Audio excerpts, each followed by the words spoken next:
Introduce myself. I am Rabbi Eli Edelkop, the director of the European Jewish Development Fund, the financial arm of the European Jewish Association.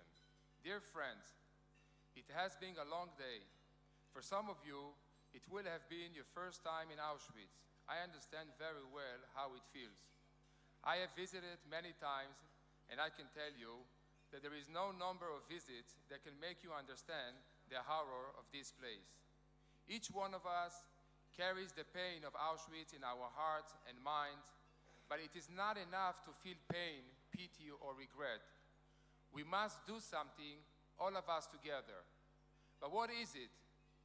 The late Rabbi Jonathan Sachs, of blessed memory, wrote the following: if you were to ask what our response to the Holocaust should be, I would say this: marry and have children, bring new Jewish life into the world, build schools, make communities, pursue justice, defend the defenseless, have the courage to be different, and fight for dignity of the different. Recognize the image of God in others and defeat hate with love.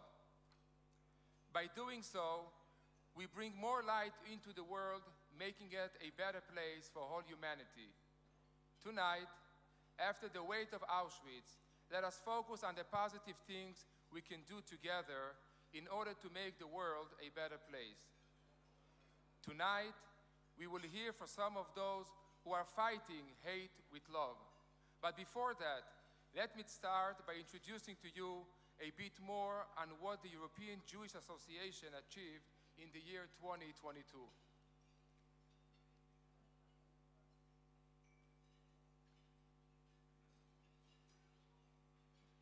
Efforts on behalf of Jews in Europe matter and are making what makes the EJA the Jewish voice of Europe.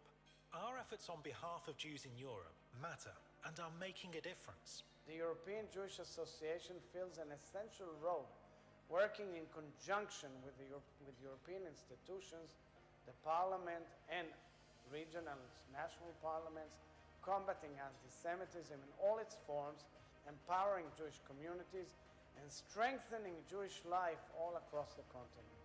We are growing year after year, adding the voices of more and more communities and gaining more friends and influence in parliaments from Kyiv to Lisbon and everywhere in between.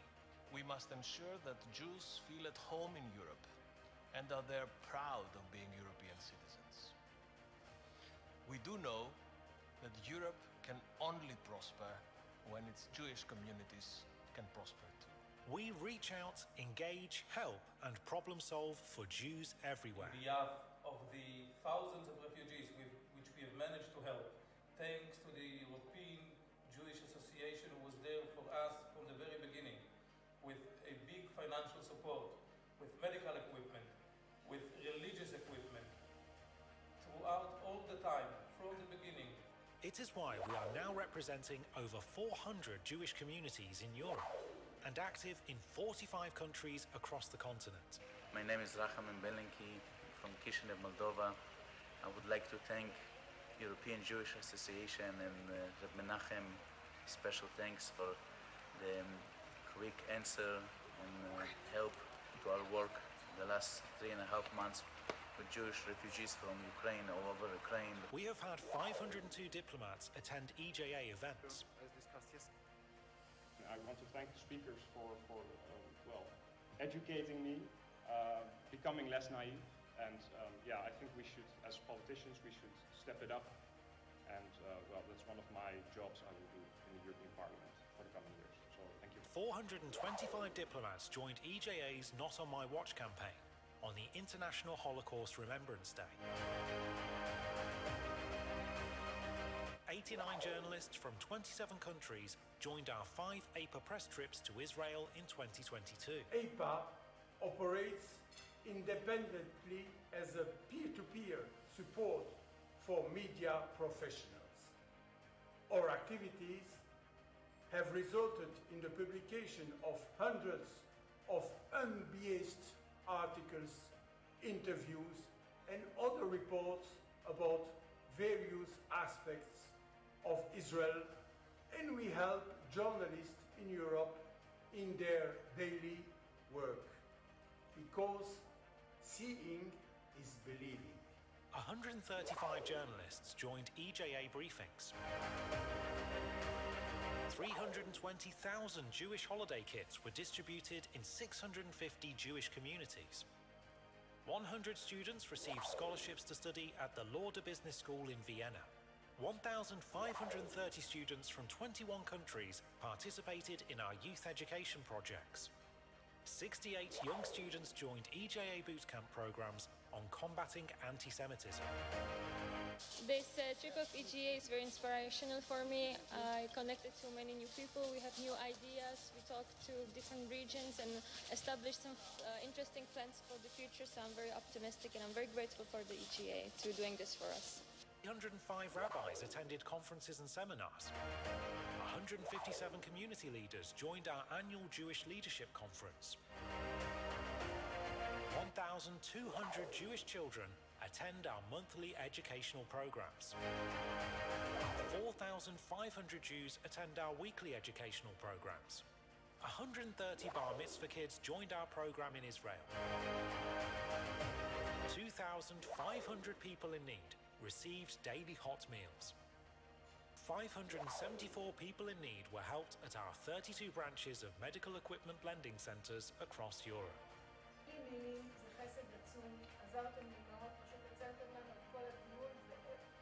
The European Jewish Association, the Jewish voice of Europe. Ladies and gentlemen, please show your appreciation for the EJA team who work day and night throughout the year and especially who made this delegation possible. Let's give them a round of applause.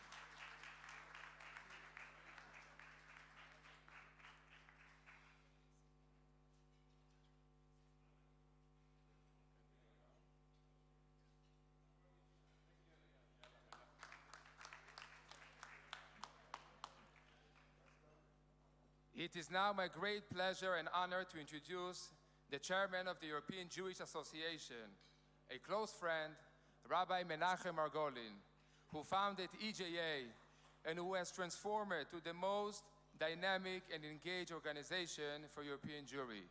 Rabbi Margolin, the floor is yours.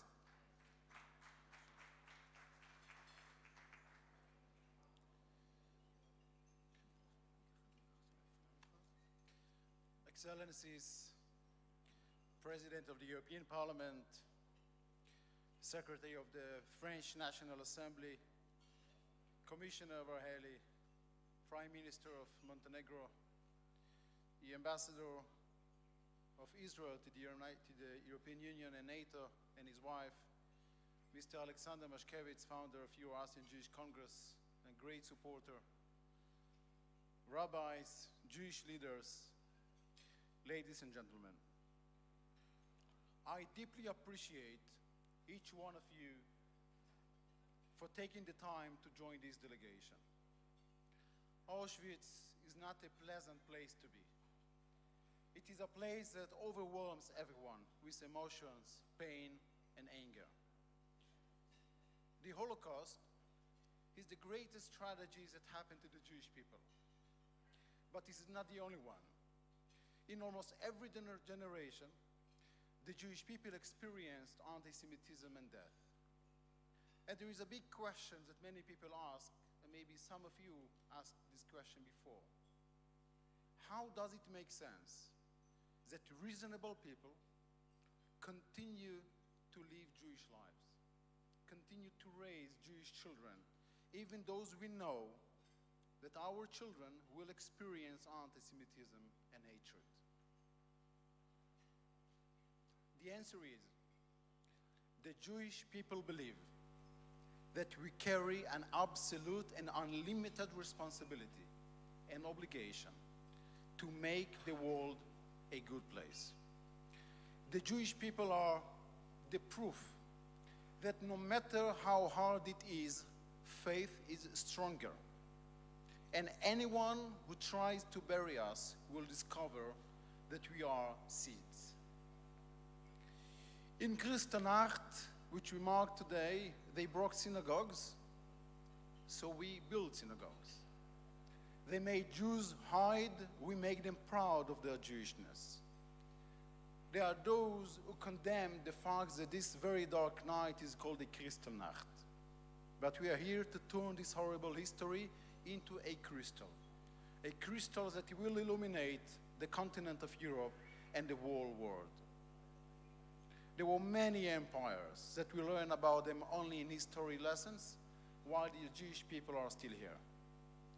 This is the true regarding the responsibility of the Jewish people, but it's also the true regarding the responsibility of every person in the world, especially the decision makers. If there is a deep determination to maintain democracy, tolerance, respect and freedom of religion, we will succeed. We will succeed together with joint forces to ensure a much better future for the humanity. Ladies and gentlemen, in the last month, the world media has dealt with the anti-Semitic incitements of Kanye West. Within a few hours, many big companies, led by Adidas, decided to stop their business relationship with him. It was excellent news to see that more and more people in the world understand that they cannot stand by when someone spread hatred that can multiply and incite innocent people. Adidas estimated that this decision will cause them great financial damage. But we believe and we are sure that this merit and positive action will actually bring them blessing and success. The European Jewish Association has decided to award the 2023 King David Award to Adidas for standing by justice and honesty. On this occasion, and while having with us enough video cameras and photographers, I kindly would like to ask everyone to stand and applaud Adidas company for this brave decision.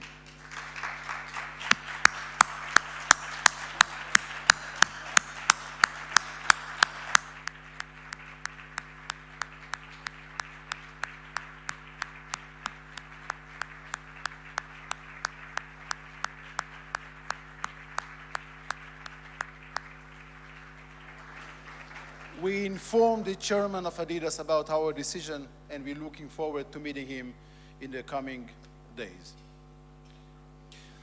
The European Jewish Association came into being because of a pressing need to ensure that Jewish voice is heard loud and clear across Europe, to speak truth to power, promoting and protecting Jewish values and defending the state of Israel, and to show above all the Jews in Europe should be proud of their identity, proud of who we are, and proud of our tradition and practice.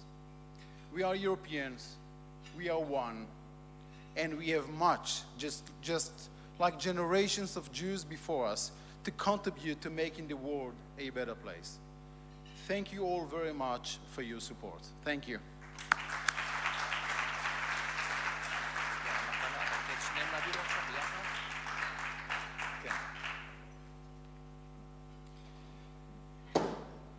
Thank you, Rabbi Margolin. All our activities wouldn't be possible without the support of people who care for what we do. One of them is here with us today, and we would like to express our gratitude and appreciation for giving us the support we need to help us achieve our mutual goals together.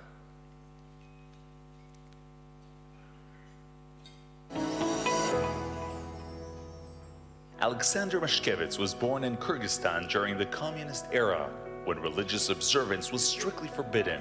His parents, Anton and Rachel Mashkevitz, were refugees of war-torn Europe who educated their son to love and give to his fellow Jews. Both paradigms of giving, Rachel, a lawyer, generously abetted anyone in need of legal assistance, and Anton, who was a doctor, devotedly treated many patients. Since the fall of the Iron Curtain, Mr. Mashkevitz has dedicated great efforts on behalf of the Jewish people. Over the years, he's funded construction of synagogues, mikvaos, Jewish kindergartens, and elementary schools, and he liberally supports many institutions and individuals in need. During times of challenge and times of ease, he gives generously of his energies to advance Jewish causes, increase tolerance, and champion peace among nations. As a true leader and inspiration to many, Mr. Mashkevitz does not suffice with giving on his own, but rather encourages friends and colleagues to join him in supporting charitable causes and connect to their Jewish heritage. In the last few years, Mr. Mashkevitz has taken on the challenge of promoting Judaism in Europe. He generously supports a wide spectrum of activities and projects to strengthen Jewish identity in Europe, and spearheads the campaign to promote Jewish rights and increase support of Israel. Dear Alexander Mashkevitz, I am very honored to give you my blessings and my appreciation on the occasion that you won the award of Sir Moshe Montefiore. Let his memory be blessed. As far as I know your activity, your leadership, and your achievements, you are going in the way, maybe the third in the line of Baron Benjamin Rothschild, Sir Moshe Montefiore, and now Alexander Mashkevitz.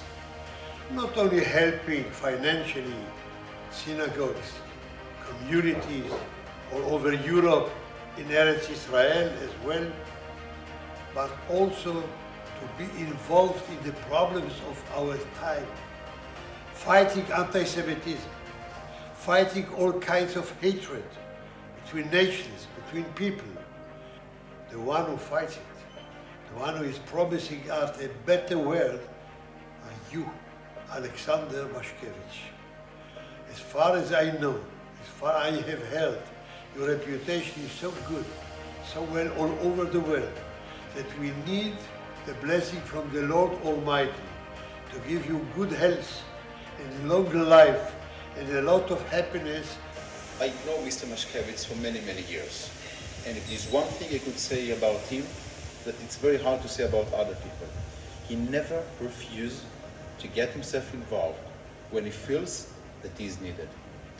I called Mr. Alexander Mashkevitz as the Mr. Montefiore of our generation. Like Mr. Montefiore back then, he's a great leader that helped Jewish communities, but not only Jewish communities. He helps every time he feels that he needs to help to make this world a better place.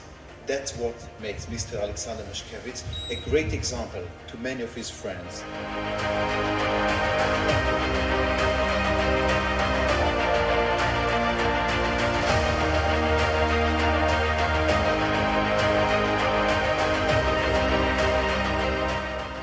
We are now proud to invite Mr. Alexander Mashkevitz to the stage to receive the prize in name of Montefiore.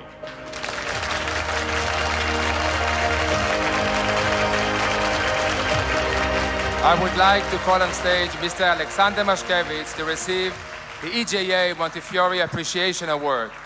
I would like also to invite on stage Rabbi Margolin, Mrs. Regina Sokolowski-Sluzny, and Chief Rabbi of the Netherlands, Rabbi Jacobs. Please join us on stage.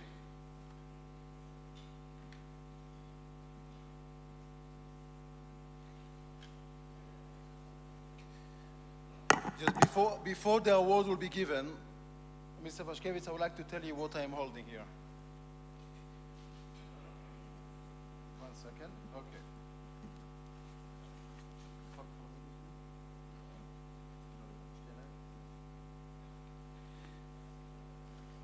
This is a newspaper, as you all could see. It was printed in November 1917. It is 106 years ago. It's an original copy of the Times. And this is a copy of the newspaper where for the first time it was published the following article. Palestine government pledge, the Declaration of Balfour was printed for the first time, and this is the original copy of the papers that announced about that, November 9, 1917. There is no greatest friend to the state of Israel and to the Jewish people than you, and we are very happy to honor you with this gift.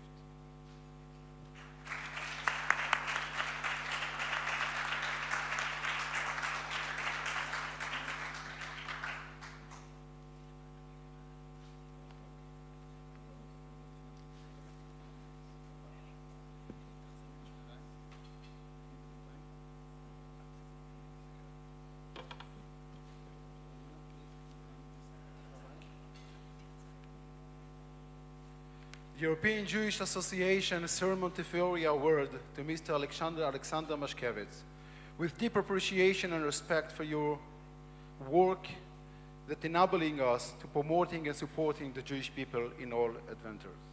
Mr. Mashkevitz.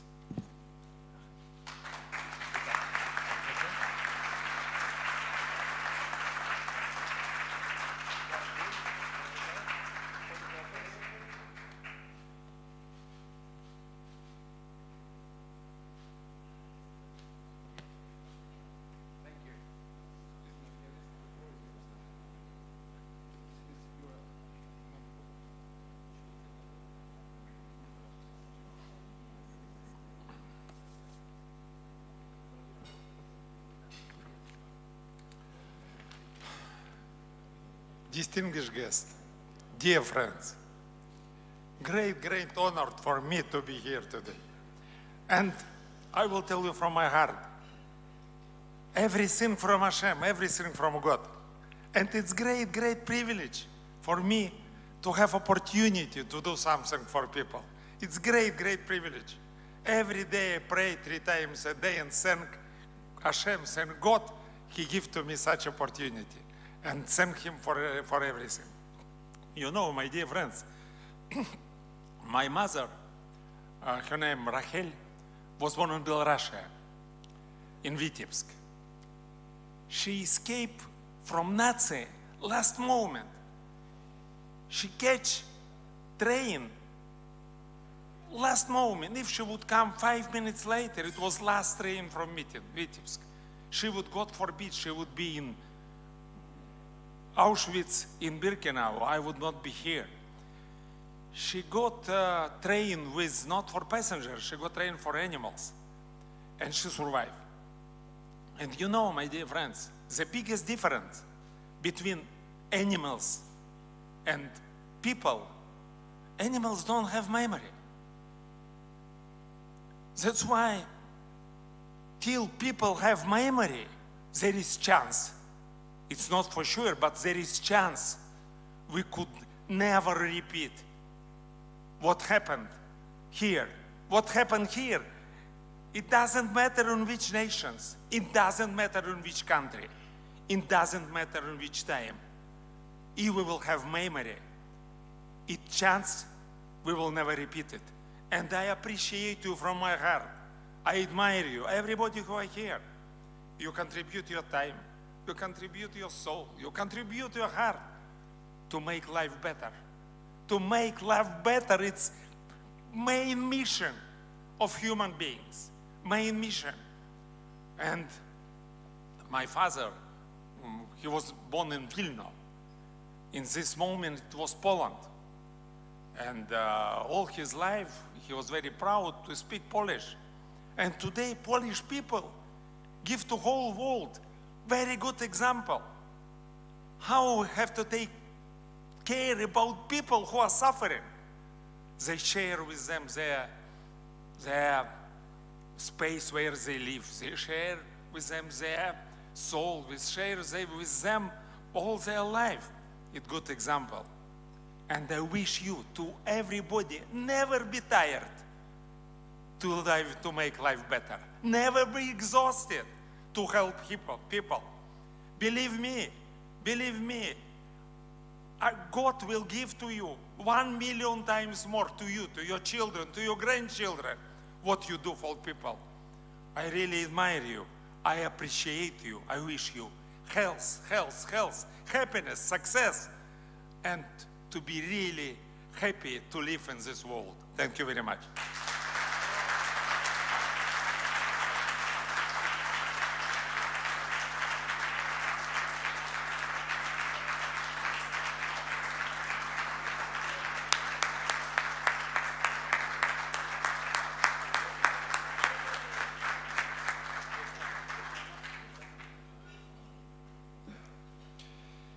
Ladies and gentlemen, while the first course will be served, I would like to introduce to you a special singer who came especially from Israel for this event.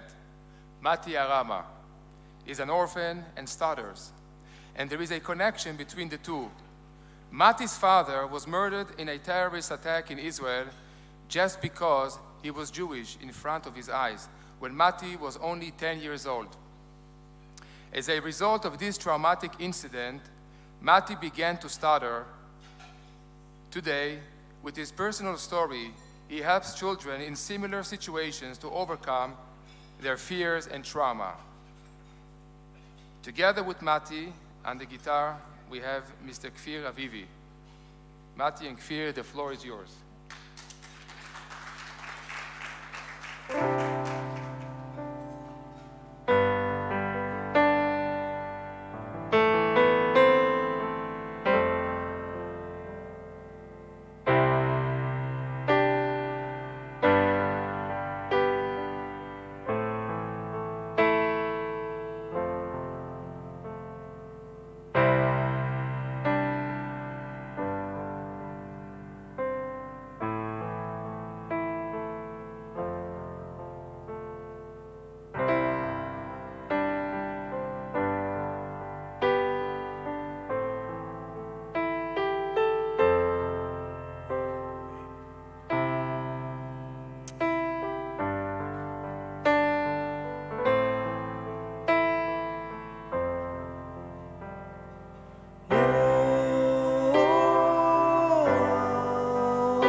Thank you.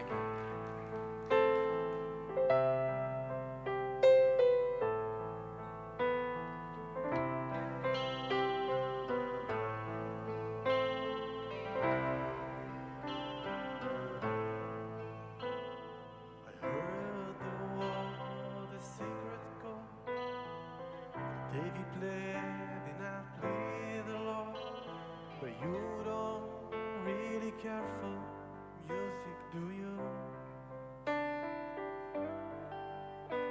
It's go like this, the fourth, the fifth, the minor fall and the major lift, the powerful king composed an hallelujah, hallelujah, hallelujah,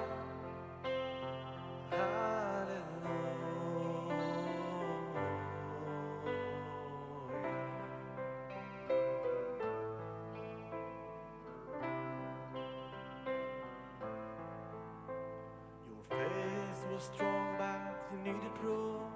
Your saw her breathing on the roof.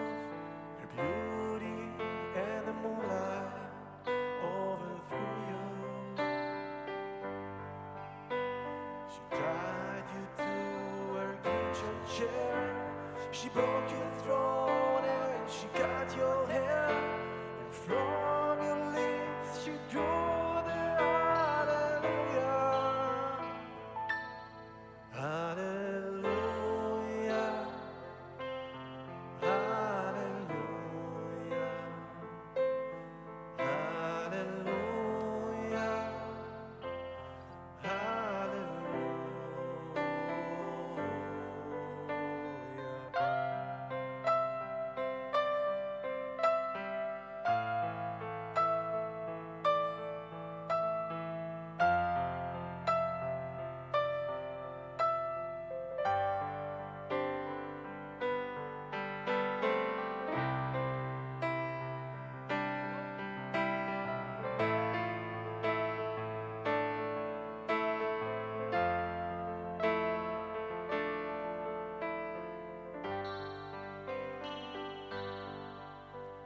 I did my best, it wasn't much. I couldn't feel, so I tried to touch.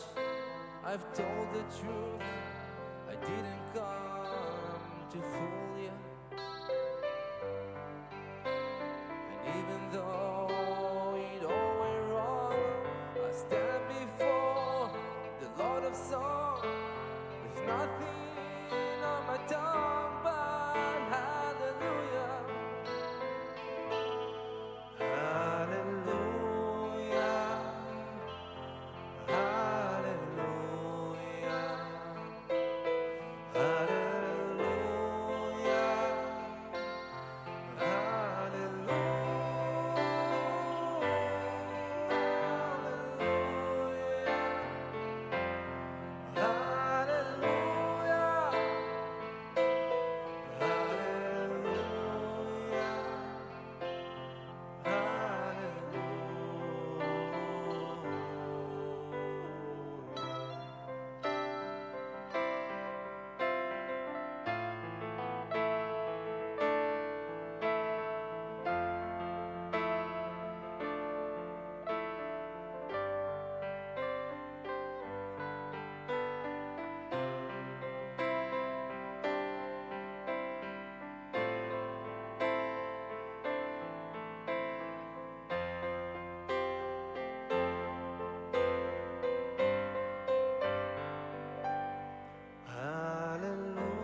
blood will flow, my flesh is still a warm, drying in the color of the evening sun.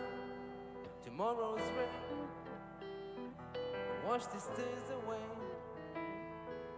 but something in the mind will always stay. Perhaps this final act was meant to clench a lifetime's argument. Nothing comes from violence, and nothing ever could. For all those born beneath an angry star, lest we forget how fragile we are.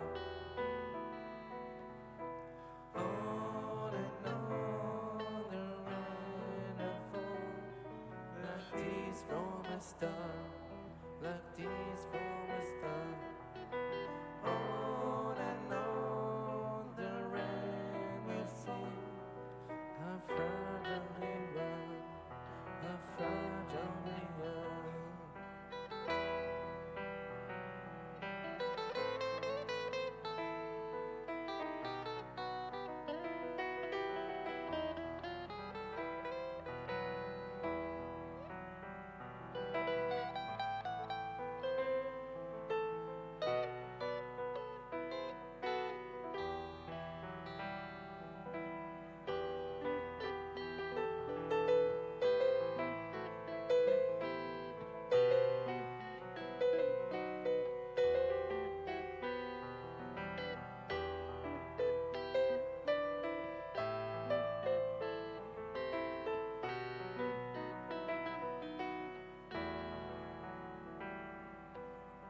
On and on the rain will fall, like tears from a star, like tears from a star. On and on the rain will sing, how fragile we are, how fragile we are, how fragile we are, how fragile we are.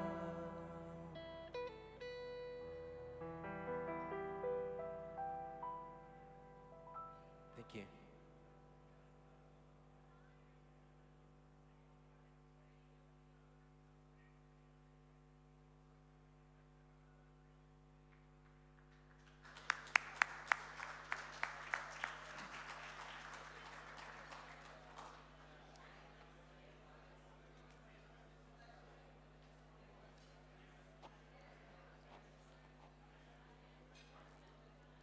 Imagine this, being sent away by your parents for your own safety, hidden far away for years, and taken in by righteous strangers who protected you from death because you're Jewish.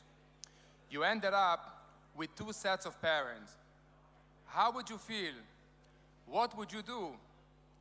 Baroness Regina Sokoworski-Sluzny, a Holocaust survivor, was a hidden child and spent her life teaching young people in schools and universities about the dangers of hate and the power of hope. In between all of this work, she was recognized and appreciated by Belgium's king and society in general. Regina is also the president of the Forum of the Jewish Communities of Antwerp. Regina, please, the floor is yours.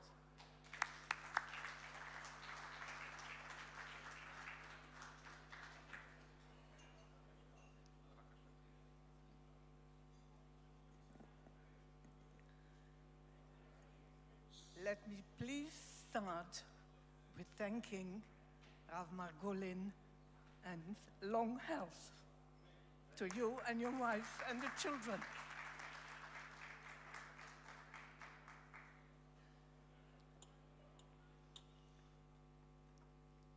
As you heard, I'm a survivor. I was 2.5 years, and I was very lucky that I was a blonde little girl. So I could go down from hiding place and meet my savers, the best people I've ever met. They had no children. They had 3 little cats. And when the lady put out the food for the cats, we were hungry. I went and took the food from the cats. So she understood that we needed some food. And these people had a food shop. So she would give me regularly food for me, for my parents, and my two brothers. We all survived, but I didn't see my parents for 3.5 years. And when my mom came to pick me up, I said, "Bonjour, madame," because I didn't know who she was. But it's a story I tell for 1.5 hours in school to youngsters from about 12 till university, and also grown-up people if they want to listen to me. Because we are all the same. We don't choose where we want to come into the world. It's done for us. So we have to accept everybody. And I can say that it is possible, all of us, to live together in peace, in love, because I lived with my Christian and my Orthodox Jewish people all my life. Well, when they passed away, I had to bury both of them. So I have 2 Christian people buried in Belgium, and I treat them like Jewish people, because normally after 50 years, they would disappear. Well, mine are still there. And my parents are in Harazitim, Olives, and I can go to Israel and speak with them and thank them, as I do that in Belgium for my Christian parents. So don't tell me that we need war. We don't need war at all. We have to love each other. Thank you.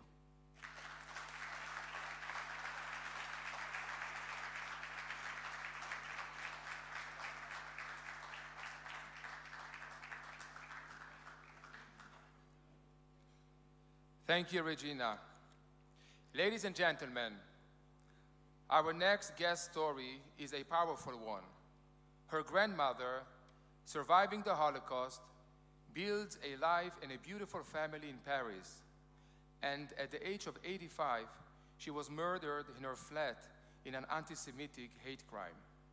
Keren Knoll, thank you for traveling from Israel to be with us. The floor is yours.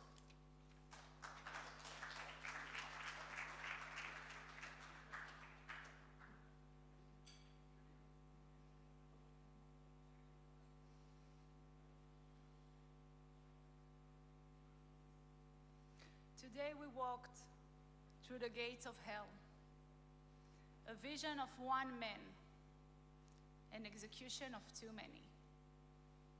The war is over, but for us, the battle is daily. Blame it on the Jews. They're wealthy and successful. First, not all of us. And those who do worked very hard for it. I was an immigrant once. I lived in Paris when I was 7 years old to come to Israel. I knew nothing. Hebrew was a language that I didn't understand. The kids were mean, and I hated it. But I persisted, and I learned the language, and I learned the culture, and I made myself a part of the society. I served my country for 10 years. I was a captain in the Israeli army. While I was working, I studied and paid for my degrees. I'm a mother of 2, working 190 hours per month. Believe me when I say, success has nothing to do with religion, and everyone can. In Israel, we're learning about the Holocaust at a very young age. We all know about Nazi's atrocities. How many of you have Holocaust education in your countries? That's it? Okay, some hope. Thank you. We need to change the next generation and people in general perception. We need to educate them, and this is your responsibility of leaders. My grandmother was murdered 4 years ago. It's been 4 years that I'm wondering daily why.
Valeurs niées par le terroriste de Trèbes.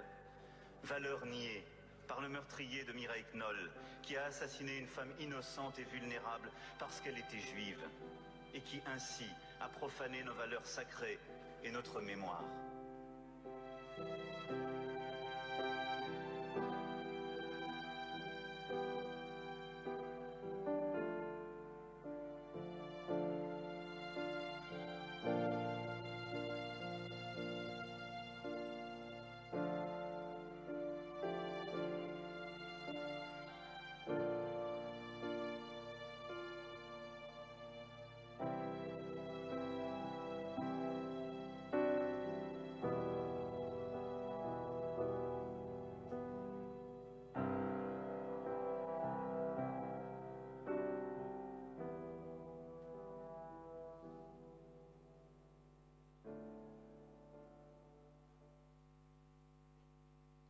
Look at her. Look at my beautiful, amazing grandmother.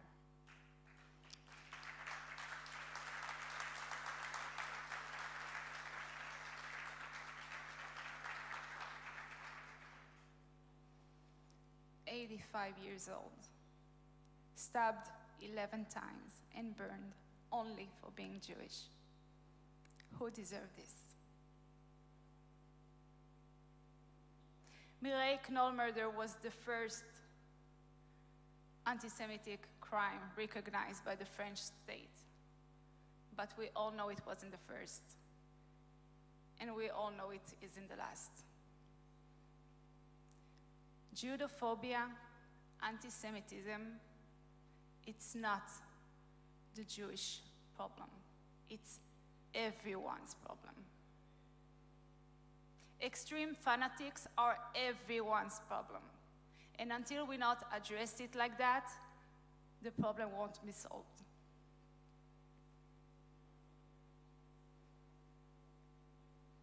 We need to speak up when people making false assumptions. We need to educate people, to show them how, and to implement the changes so they have a real impact.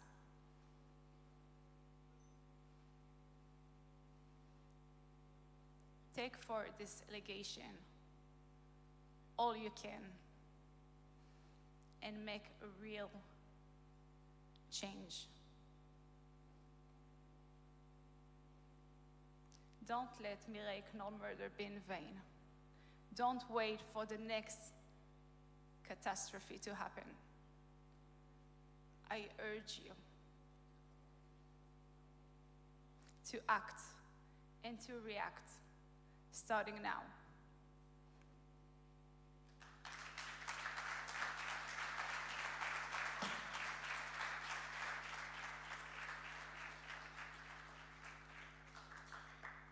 Karen, thank you for those powerful words, and we hope to see a real change in our society. Dear friends, earlier I spoke of extraordinary individuals. Some are found within Jewish communities, and some become our champions because they understand very well that what starts with the Jews doesn't end with the Jews. They defend Jews, they respect our faith and our contribution over thousands of years toward shaping Europe in morals, ethics, science, literature, the arts and medicine. They defend us because we are a reflection of the European values of freedom of speech and religion that they hold dear. Ladies and gentlemen, we first met Mrs. Roberta Metsola when she was a vice president of the European Parliament. It was during the middle of COVID. We were amazed that this lady from Malta, whose Jewish community is tiny compared to France or the UK, put so much of her effort to stand beside us. We were delighted when Mrs. Metsola was elected to be the president of the European Parliament. Often, when someone becomes a very important person, a president or prime minister, they are always occupied with a busy schedule. By being here today, it is a confirmation of her deep commitment to Jews in Europe.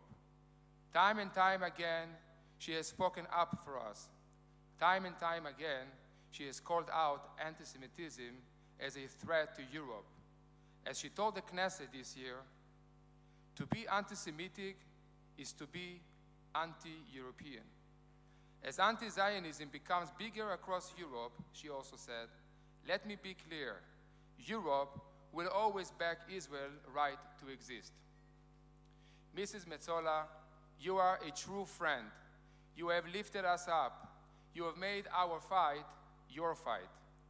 And just as you keep us in your thoughts and actions as the President of the European Parliament, so too we keep you in ours. But we want to honor you and say thank you on behalf of all the hundreds of Jewish communities that we represent across Europe. This is why it is our great pleasure and honor to present you with the European Jewish Association King David Award for 2022, in recognition of all your work, past, present, and future, for Jews in Europe. Madam President, please join us on stage to receive your award. I would like also to invite on stage Rabbi Margolin, Mrs. Regina Sokowolski-Sluzny, Mr. Alexander Mashkevich, His Excellency Mr. Chaim Regev, the Ambassador of Israel to the EU and NATO.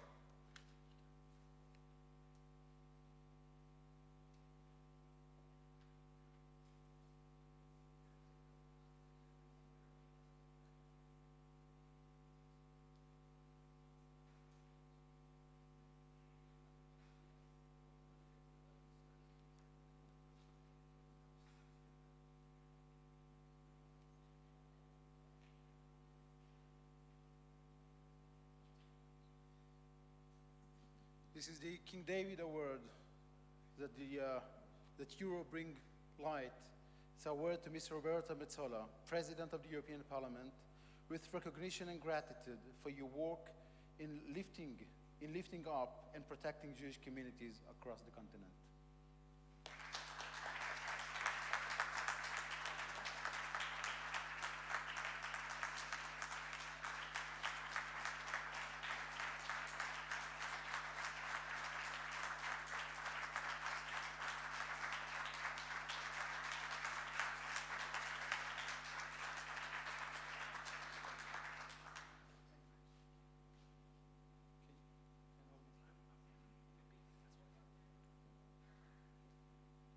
Thank you so much to the European Jewish Association for this wonderful organization, Rabbi Menahem Margolin, members of the association, ambassadors, commissioner, distinguished guests, Prime Minister. Today was my first time at Auschwitz-Birkenau.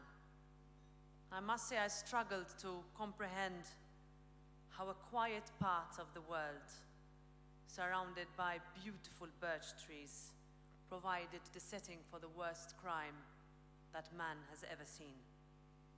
And Rabbi, you were right today. Everyone in the world should come here. Everyone in the world should know the depths to which man has sunk to and the horror that stems from indifference. It was hard not to imagine the shadows of the lives that we walked in today. The mothers separated from their babies, the parents powerless to protect their children, the screams, the terror, the fear reverberated in the silence of the leaves falling to ground. But even among that horror, I found hope. I saw resilience. I recognized fortitude. People who, despite the humiliation, the torture, the hate, stood up to warn the world. A warning that we must repeat again and again, especially when the voices of the last survivors fall silent. I think it was Roman Kent who said, Auschwitz did not fall from the sky. It was the result of years, generations of propaganda, dehumanization, the need to always blame the other. Every time I visit a synagogue in Brussels, in Vienna, or anywhere around Europe, I remain struck by the fact that the entrances are always barricaded with security apparatus. It drives home the message that anti-Semitism is still rife in our societies, that 84 years since Kristallnacht, genuine fears still exist, that despite decades of effort, we have not yet done enough to end the scapegoating, to end the discrimination. We have not yet done enough to make everyone, every citizen in Europe, unafraid to be themselves and worship as they like. That, as we heard today, too many children still do not feel safe saying that they are Jewish. Too many mothers still worry. Too many people still live with suitcases packed, and too many still without the freedom to just live as they choose, without fear. That is our collective failure, but our collective challenge, and one that ours is one for our generation to meet. Karen, thank you for sharing, but also for pushing us to action. Thank you for not letting us get out of this room by just patting ourselves on the back that we're doing enough. We are absolutely not. Ladies and gentlemen, it is an honor and a privilege to be receiving the King David Award. But above all, I want to assure you that I received this award on behalf of the European Parliament with great responsibility. A few colleagues of mine are here tonight. It will serve as a continuous reminder of those heinous crimes committed against humanity in the past, and to recall the importance of speaking up in defense of our common values today. Earlier this year, I visited Israel, making my first state visit out of Europe. There, I visited Yad Vashem, where I emphasized the importance of keeping the memory of the victims of the Holocaust alive, and to teaching our children tolerance and respect. But I am deeply aware that the responsibility that we must carry must also start within our own homes. Holocaust deniers, conspiracy myths, disinformation, and violence of every kind that targets and singles out members of our communities have no place in Europe. The European Parliament understands this. and as a symbol of our duty to never forget, let me reiterate my intention of having a permanent Holocaust memorial in the European Parliament. 40 years ago today, Simone Veil held the same role that I hold. The first president of a democratically elected European Parliament was herself a Holocaust survivor, a former inmate of Auschwitz-Birkenau. For me, this fight is not only institutional, it is also deeply personal. And as I accept this award, I recall the words of Simone Veil. The Holocaust is the heritage of us all, and I pledge to honor the legacy of the Shoah victims by never forgetting, by never being indifferent, and by always, always speaking up. Thank you.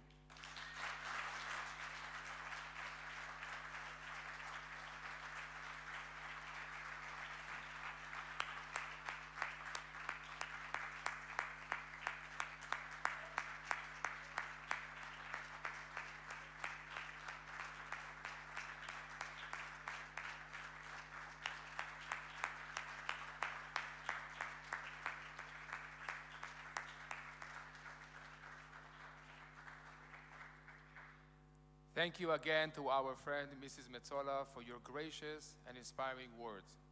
While the main course will be served, I have the pleasure to invite Mati and Kfir on stage. Thank you.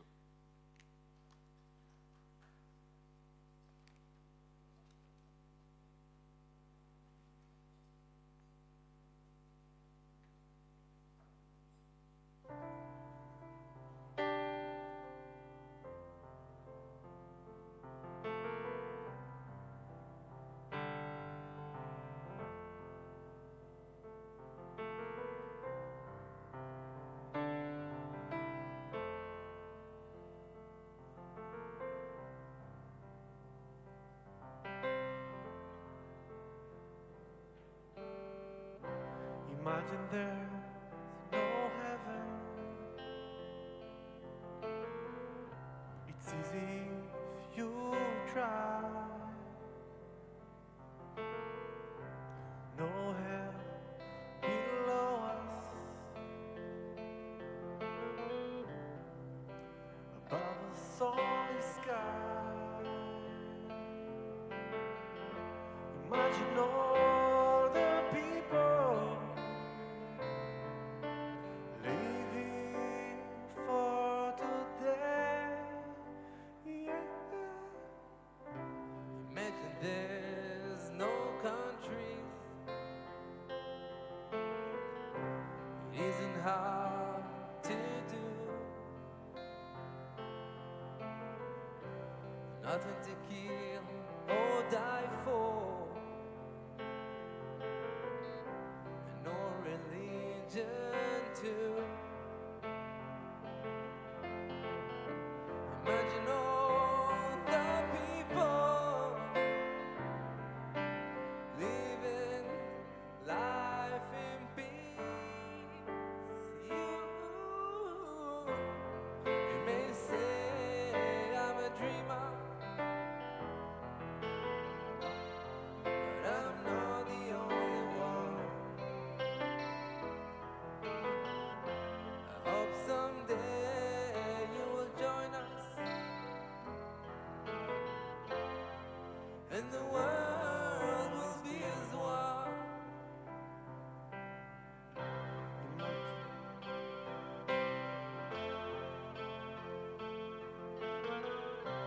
Imagine no positions.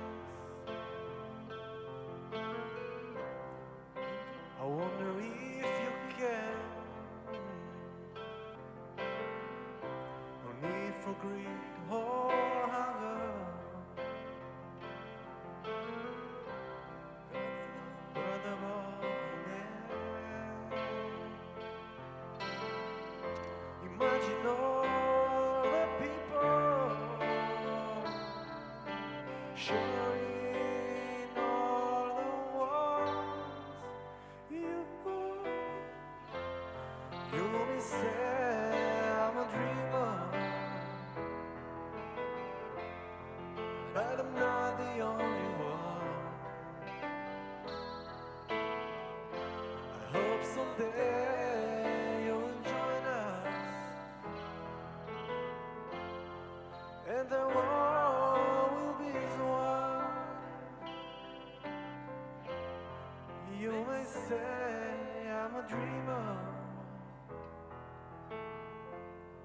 but I'm not the only one. I hope someday you will join us, and the world will be as one.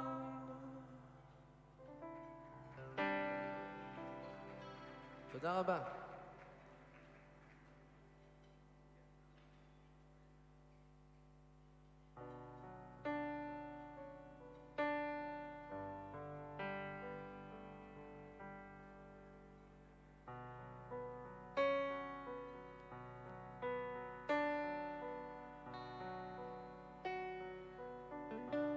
Hello, darkness, my old friend. I've come to talk with you again, because the vision softly creeping left its iris, I was sleeping, and the vision that we planted in my brain still remains within the sound of silence. In lucid dreams I walked alone. Now our streets are cobblestone. Near the halo of the street lamps, I tune my color to the cold and damp. When my eyes were struck by the flash of a neon light that split the night in the dark of silence. In the naked light I saw 10,000 people, maybe more. People talking without speaking, people hearing without listening, people writing songs that voices never share, and no one there disturbed the sound of silence.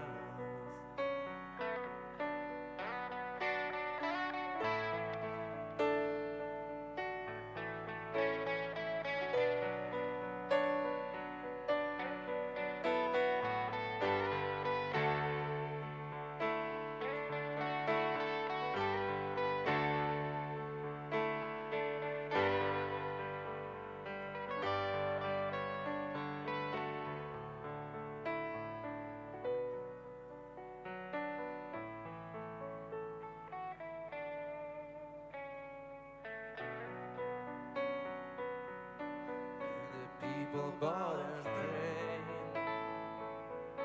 to the neon god they made, and the sound flashed out its warning, and the words that it was for me, and the sign said the words of the prophets are written on the subway walls and tenement halls, and whisper in the sound of silence.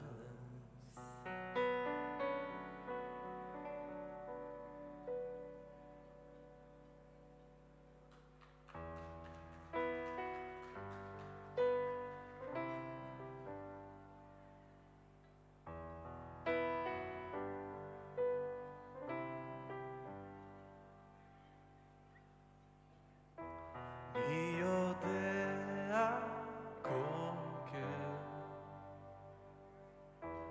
מי רופא לשבור אליהם, יוצר אור החושך, עושה שלום ומלחמה.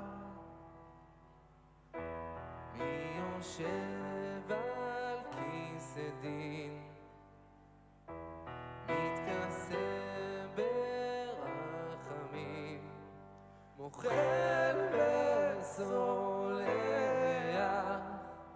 מביט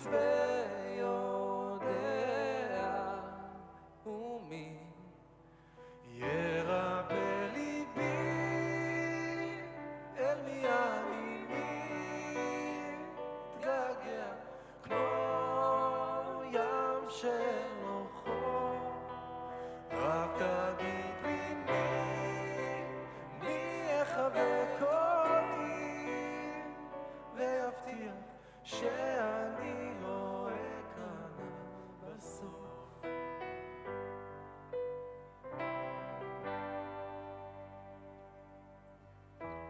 Who is now and always will, who brings life and resurrects with open hands, with warm embraces. And if you let me see, who am I to be?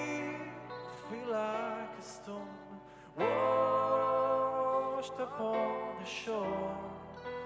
Tell me that you will care for me. I fear for my life. Promise me that I won't disappear. La la la la la la la la la la la la la la la la.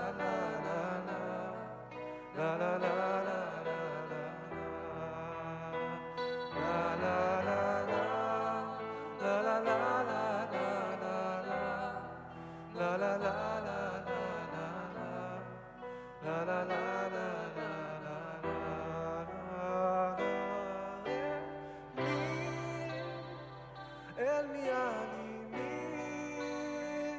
מתגעגע כמו ים של אוכל.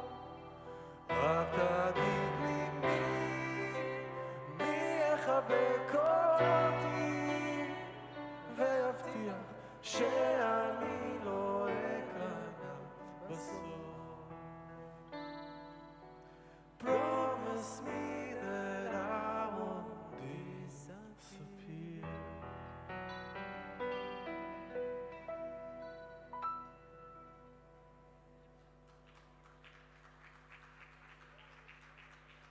Thank you very much.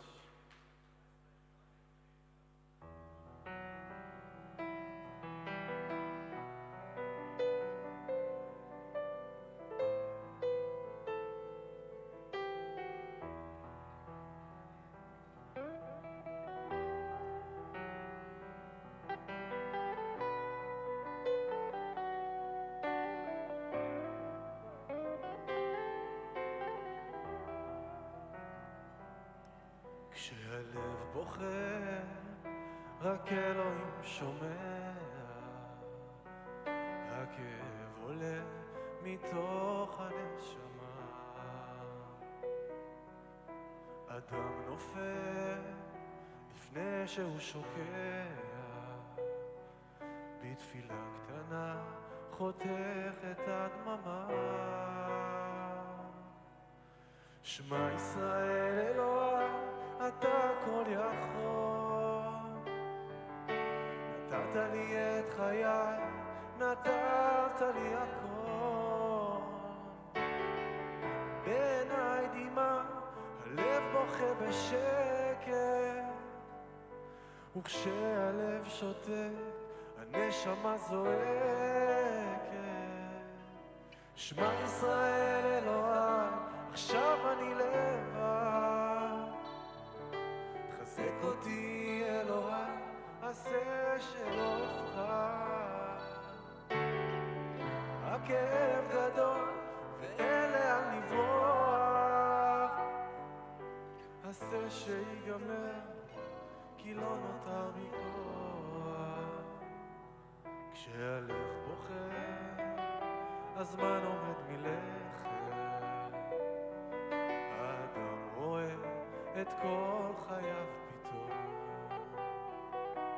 אל הלא נודע, הוא לא רוצה ללכת. ולאלוהיו קורא על סף תהום. שמע ישראל אלוהי, אתה כל יכול. נתת לי את חיי, נתת לי הכל.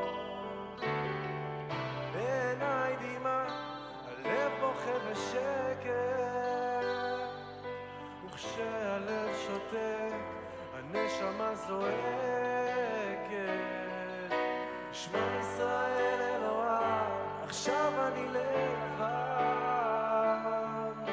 חזק אותי אלוהי, הסתה שלא אפחד. הכאב גדול ואין לאן לברוח. עשה שיגמר, כי לא נותר בי כוח.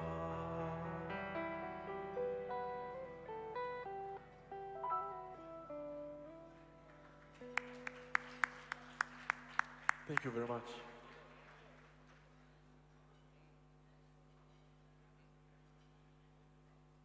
Thank you, Mati and Kfir.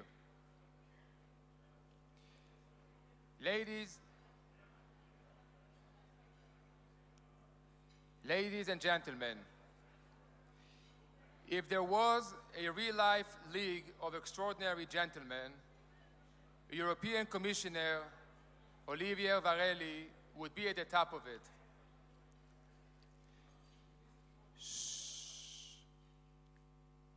Should I repeat? Ladies and gentlemen, if there was a real-life League of Extraordinary Gentlemen, European Commissioner Olivier Varelli would be at the top of it.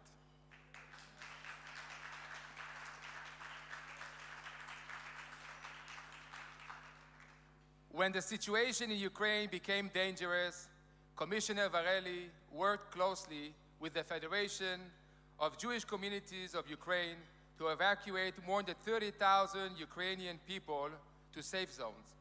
Together, they mobilized 500 volunteers to support citizens and deliver thousands of packages of basic emergency supplies, mainly food and medicines, across 180 communities in Ukraine.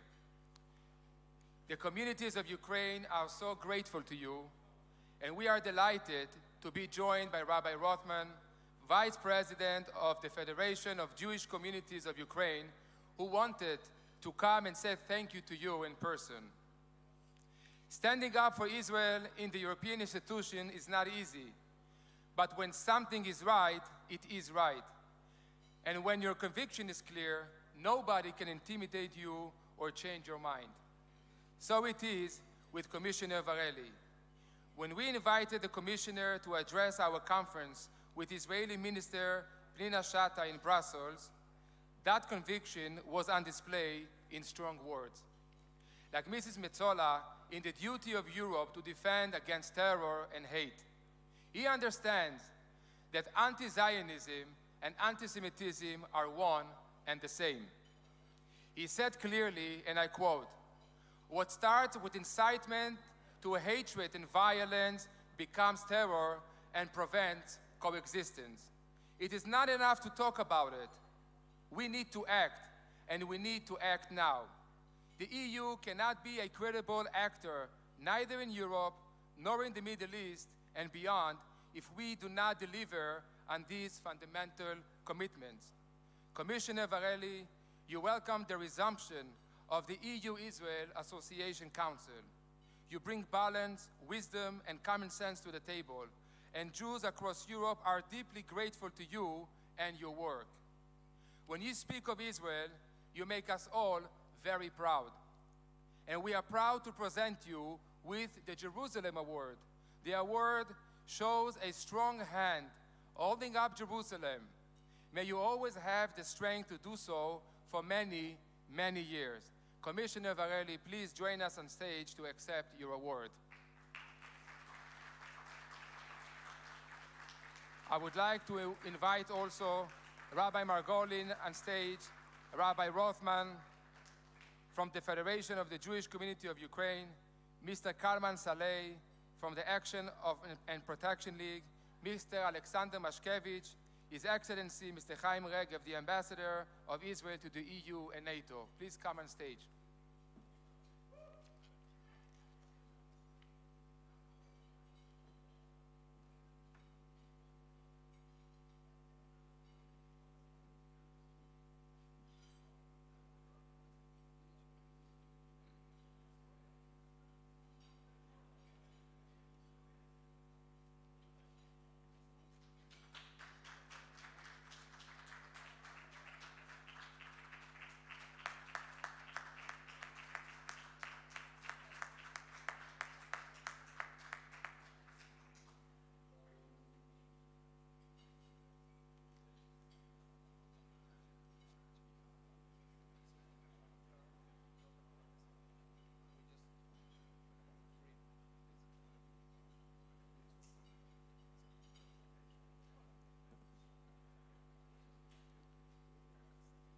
The inscription reads,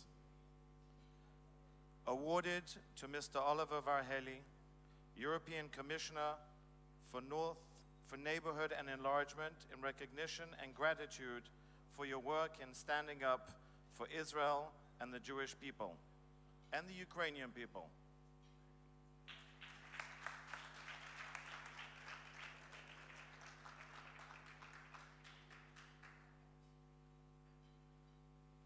Well, dear Rabbi Margolin, dear President of the Parliament, dear Roberta, dear members of the Jewish community, dear Prime Minister, first of all, I never would have thought that it's going to be here that I meet so many friends.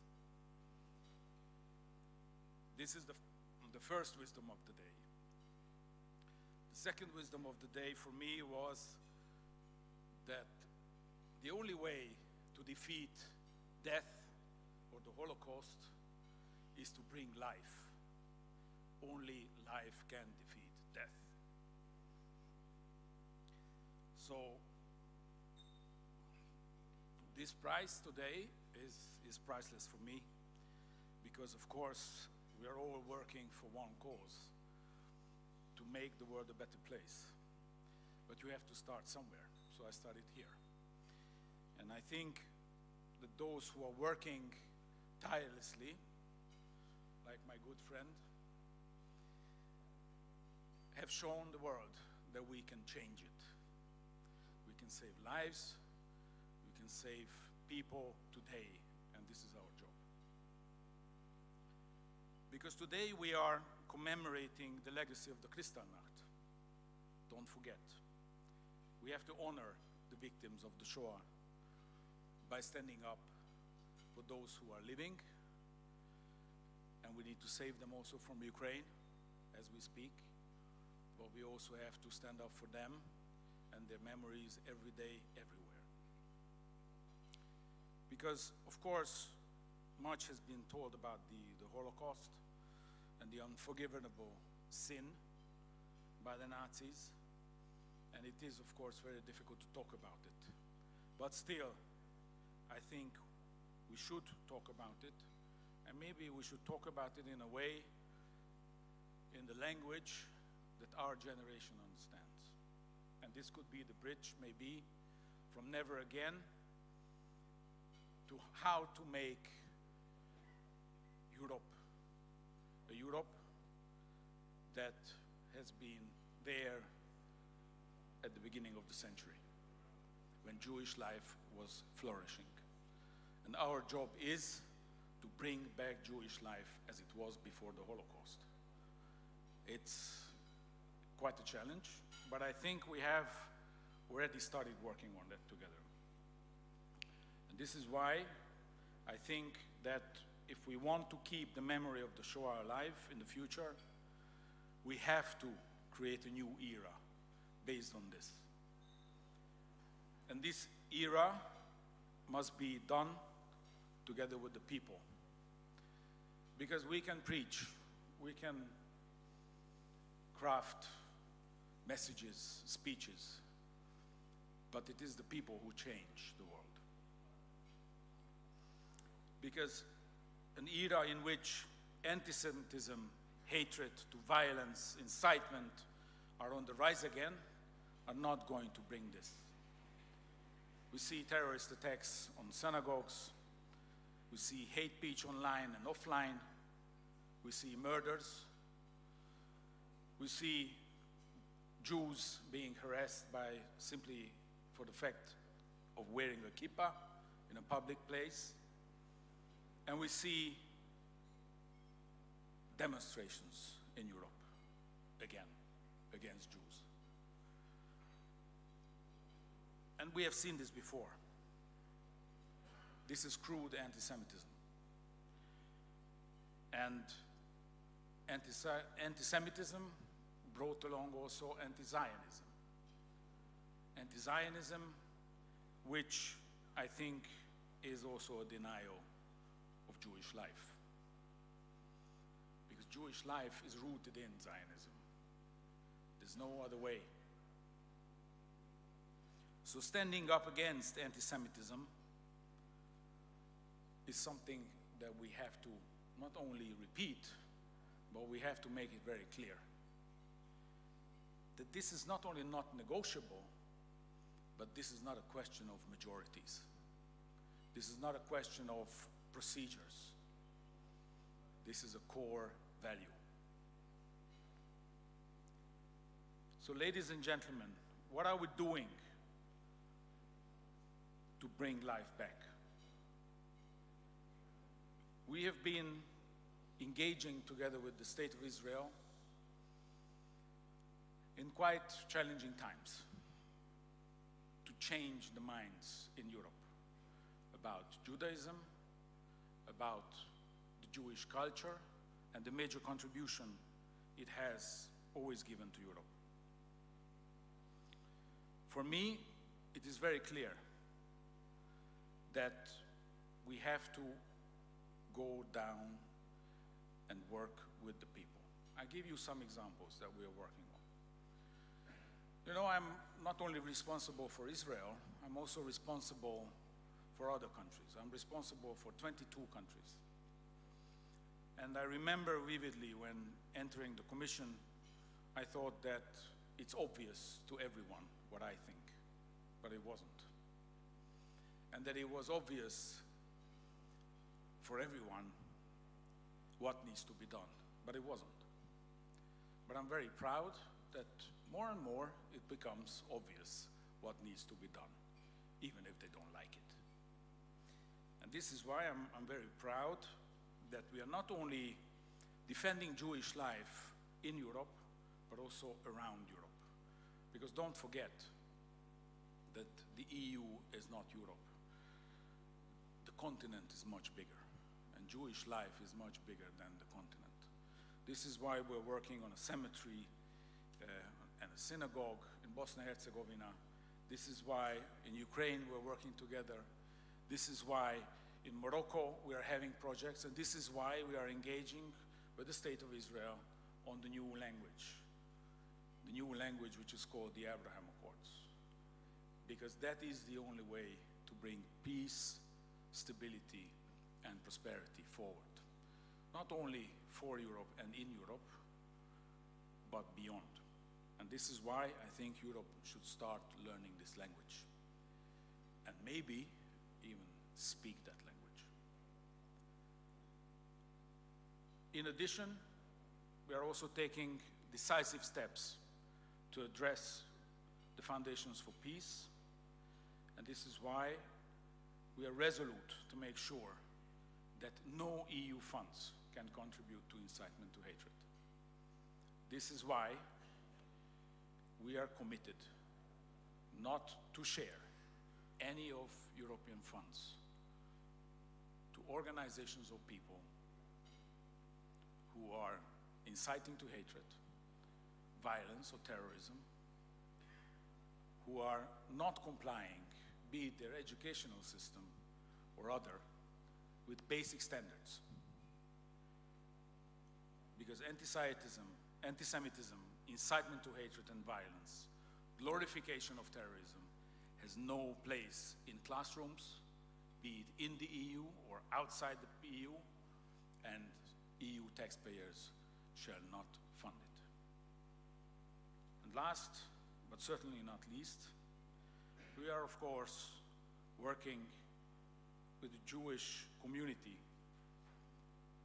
to bring the everyday life back, meaning that people should be proud of being Jew. Thank you.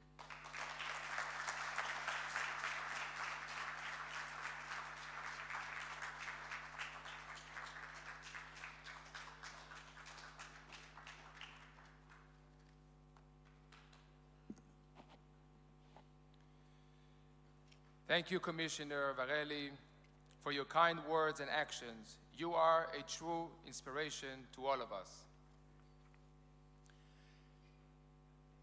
Ladies and gentlemen, there are some countries that are putting more effort into fighting anti-Semitism than most. Our next speaker is from Montenegro, small country, but with a giant heart. A country that received the King David Award 2 years ago for its incredible work on how they welcome their vibrant and growing Jewish community. This country is a special one, not just because my cousin, Rabbi Ari Edelkop, who is here with us today, the chief rabbi of Montenegro, but because respect for diversity and difference goes right up to the very top. Ladies and gentlemen, it is a tremendous honor for me to introduce our next speaker for you tonight, His Excellency, Mr. Dritan Abazovic, the Prime Minister of Montenegro.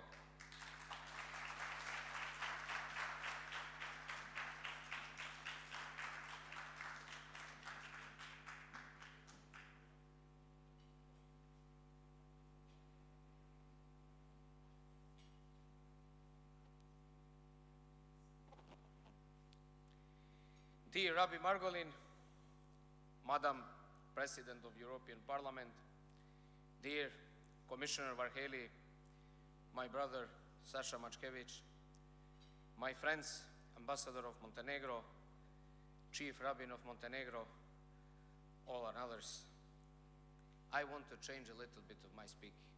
I will not read what I prepare. Just because of one reason, because tonight I feel so familiar and so comfortable. It's easy to be on the right side. Maybe body sometimes not feel comfortable, but soul feeling comfortable. So message is that we always need to be on the right side.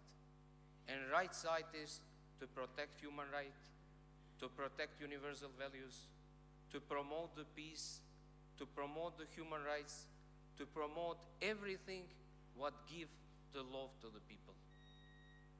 Dear friends, we cannot change the past. Only what we can change is the future. It's the honor of the life of every leader in the world to serve for our own country. And it's also my honor. But it's not enough to serve for your country and your citizen.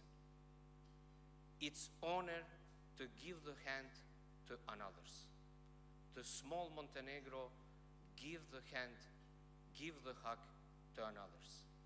I am proud that my country is the country when Jewish are more than welcome. Is the country with not anti-Semitism. Is the country which not provide any kind of death or killing during Second World War. It was different. We provide the protecting of Jewish people in our territory. Montenegro can be the positive example, also for some much more developed European countries. Montenegro is the country we try to give the best to everybody feel very comfortable. I will speak just a little about my story. When I come to the office, one of my first decisions was to give the permission for registration of Jewish community in Montenegro. And I hope that we will soon come to another important decision to make the first synagogue in our country. The way how we sharing the values, how we contribute to the people, is the way how we will see our future.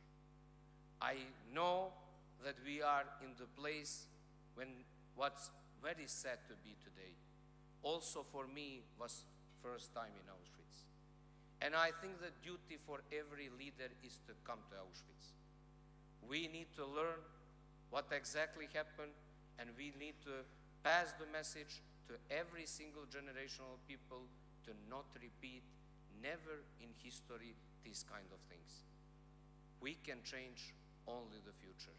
I think, and I want to conclude in positive way, like Sasha did, I think that we all together can make the miracle. Miracle is to understand same the words or dear Madame which say that war and violence is not solution. Peace and love is the solution. And yes, we have some difference, but we have much more things which bring us together. Let's promote that kind of things. Let's give the contribution from every position we are. In the end of the day, we are all citizens, we are all people, human beings, and our duty is to give the hand and share the love and peace with the people. Thank you very much for this opportunity. I feel very glad tonight. I want to thank you for organization, to dear Rabin. I want to congratulate one more time to the people with Get Award tonight, and to invite all of you, if you want to see the country which is Jewish friendly, welcome to Montenegro. Thank you very much.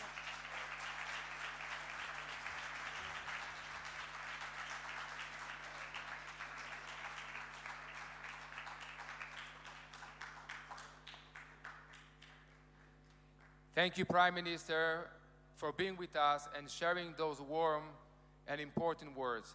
Ladies and gentlemen, thank you for your attention. Enjoy the rest of your meal.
I would like to call on stage again world-renowned singer Mati and Kfir.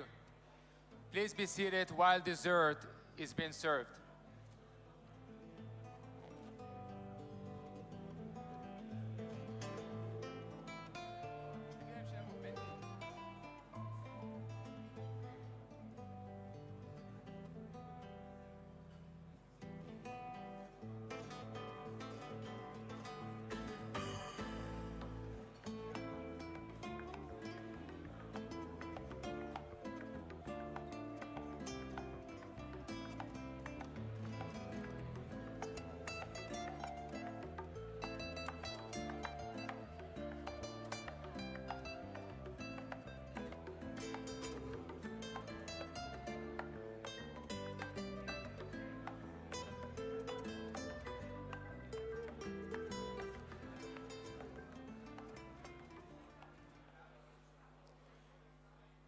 You may be seated while dessert is being served.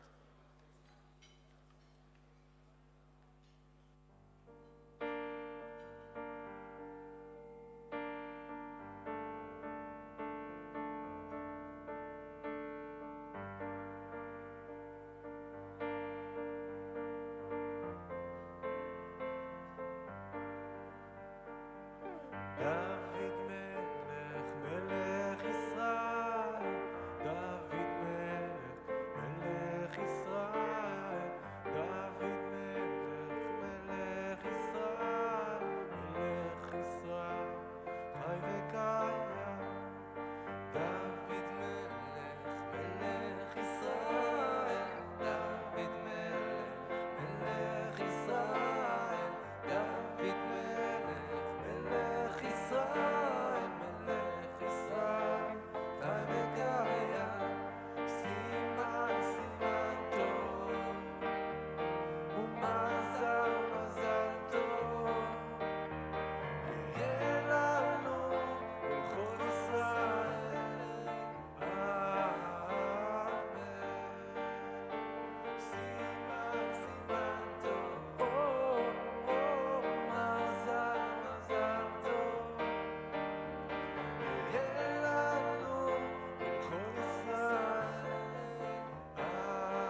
גשר צר מאוד, כל העולם כולו גשר צר מאוד, גשר צר מאוד.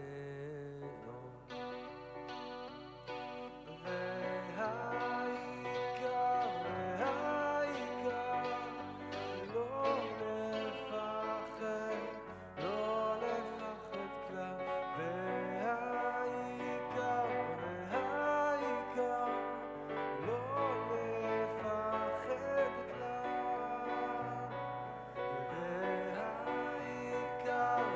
והעיקר, לא לפחד, לא לפחד כלל. והעיקר, לא לפחד כלל. כל העולם כולו גשר צר מאוד, גשר צר מאוד,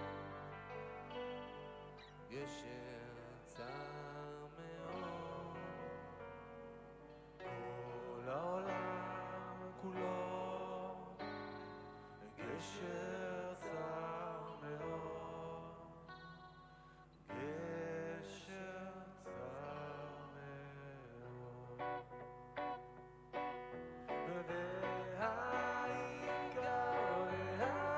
והעיקר, לא לפחד, לא לפחד כלל.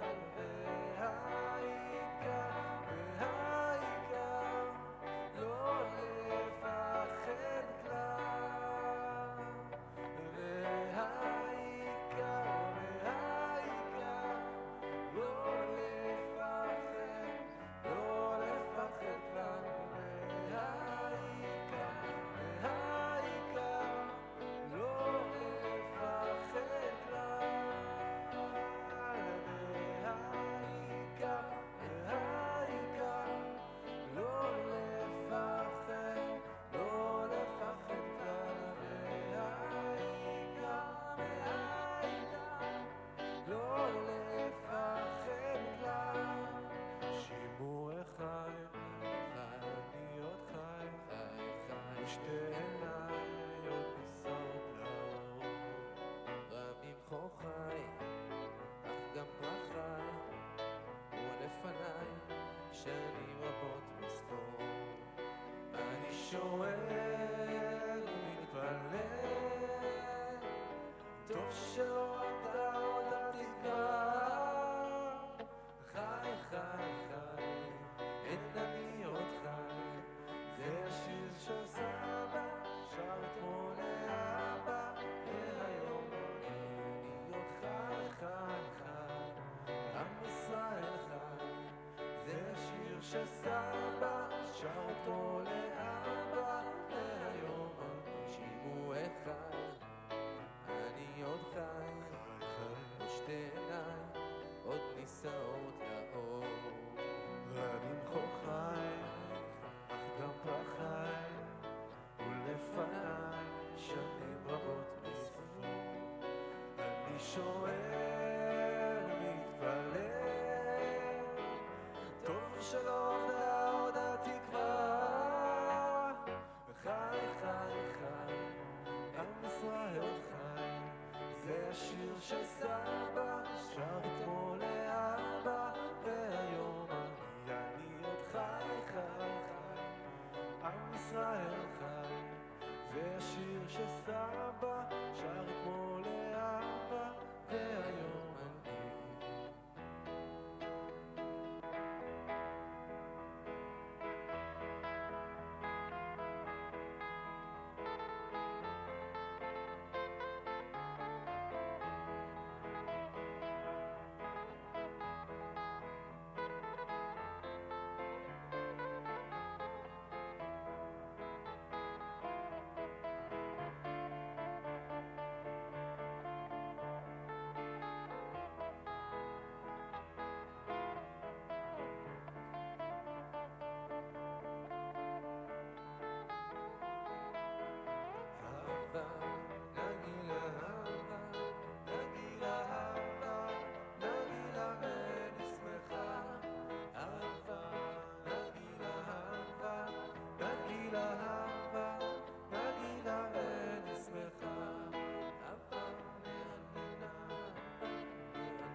Thank you very much. Thank you very much. תודה רבה.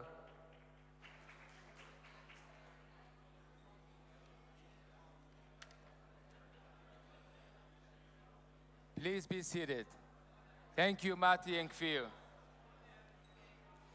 Dear friends, shh. As our evening draws to a close, a quick reminder. We have heard tonight from inspiring people, from survivors, from senior politicians, from those who make our work possible, but we want to speak about the future. What legacy will we leave for the next generation of Jews? What are their hopes and fears? For the EJA, the voice of our youth matters. As John F. Kennedy once said, the Jewish people, ever since David slew Goliath, have never considered youth as a barrier to leadership. It is my great pleasure to introduce a young Jewish leader whose potential is endless. President of Public Affairs at the Federation of Young Jews in Spain, Mr. Juan Rodriguez Caldes.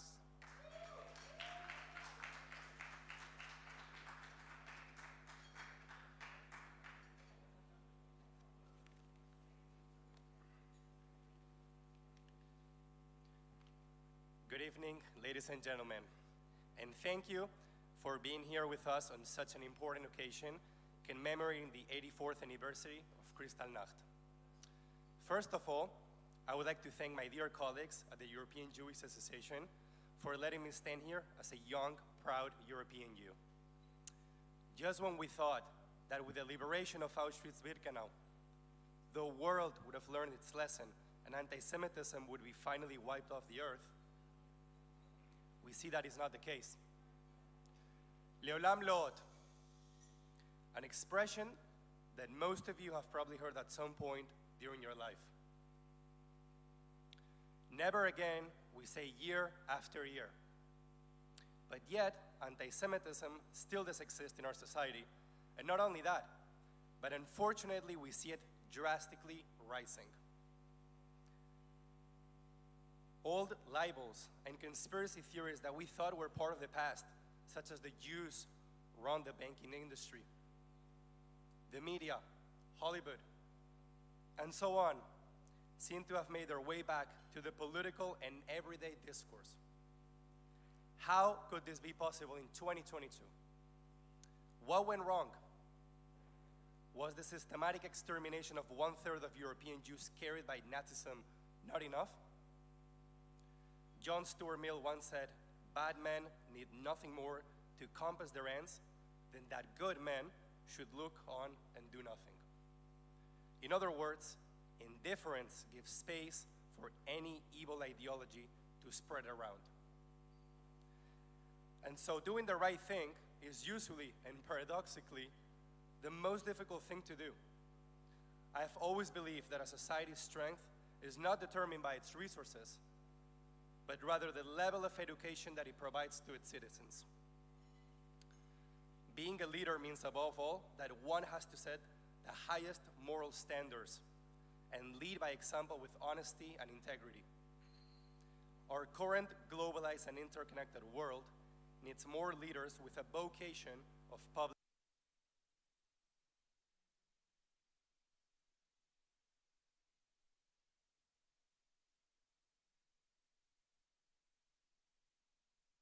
emerging all decision makers, be it at the European level in Brussels or at the national level across this great continent, to start making important decisions in combating anti-Semitism in order to secure a prosperous future for the European Jewish youth.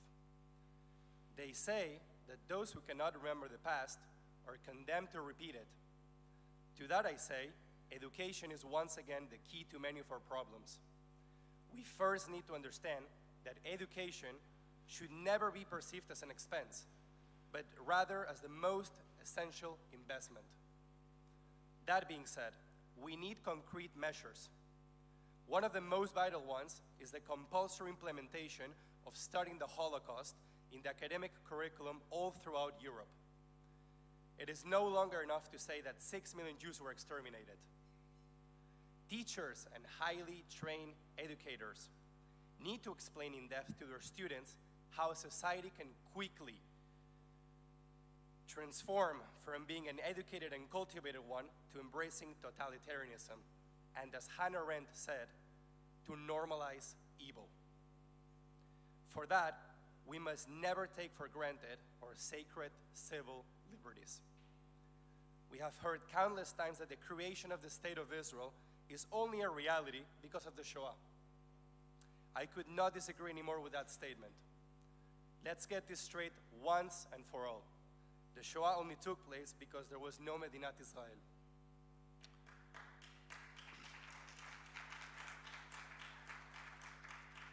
That brings me to the second measure that needs to be enacted. All the European organizations and institutions should immediately cease funding for the Palestinian NGOs that work on behalf of the Popular Front for the Liberation of Palestine. It is paramount to understand that in reality, most of these NGOs use their platforms to launder that money, in which the only real beneficiaries are their corrupt Palestinian leaders. This is not to say that one may not side with the needs of the Palestinian people, but by doing this, the real help will not end up in the right hands. Another very important concern that needs to be addressed is the boycott, divestment, and sanction movement, also known as the BDS. It is essential to understand that what truly hides underneath this so-called human rights movement is actually an organization that incites hate and violence. A couple of weeks ago, in my dear country, in Spain, thanks to the hard work of ACOM for bringing this issue to the courts, the Spanish Supreme Court ruled that public institutions that would adhere to the BDS campaign would be illegal and consequently setting a historic precedent.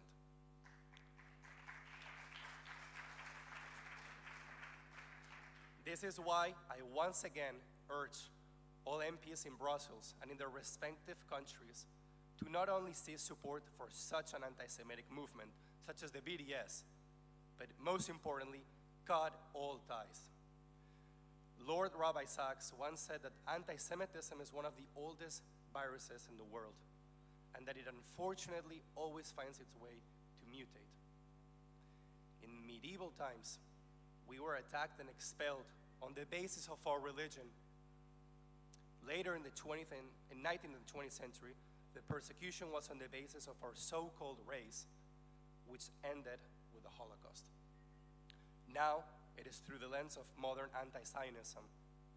In other words, denying us, as Jews, the right of self-determination to have our own state in our ancestral homeland. Why is it that Israel is subject to such high levels of double standards when no other country is? How could it be that the only democracy of the Middle East has been condemned by the UN almost 100 times, whereas the tyrannical regime of the Republic of Iran only 12? How could Israel be systematically attacked and perceived as an apartheid and criminal state when over 20% of its population is not Jewish and enjoys the same equal rights under the law as any other Israeli Jew? Just this past week, a UN official stated that the push for nations to adopt the ARA definition of anti-Semitism should be suspended. Does not all of this indicate a similar pattern? How can we counterattack against all of this? To all of the things I have just mentioned, I say to my fellow young European Jews the following. Wear your Magen Davids, your kippot, your hamsas, your Israeli flags proudly and confidently.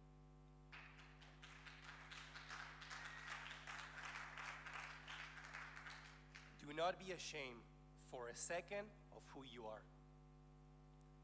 Remember that while the Sumerians, the Babylonians, the Romans, the Ottomans, and many more no longer exist, the Jewish people are still here. Do not apologize to anyone for being part of a common tradition, culture, and heritage with over 3,000 years of history. For way too long, our ancestors had to hide in order to survive. As Thomas Jefferson said, the price of freedom is eternal vigilance. We are an extremely privileged generation to live with our individual liberties in such democratic countries all across this great continent, Europe. Let us never take that for granted and be grateful for living in the most prosperous time that mankind has ever seen. We are here to stay, and we're not going anywhere. Thank you very much, and Am Israel Chai.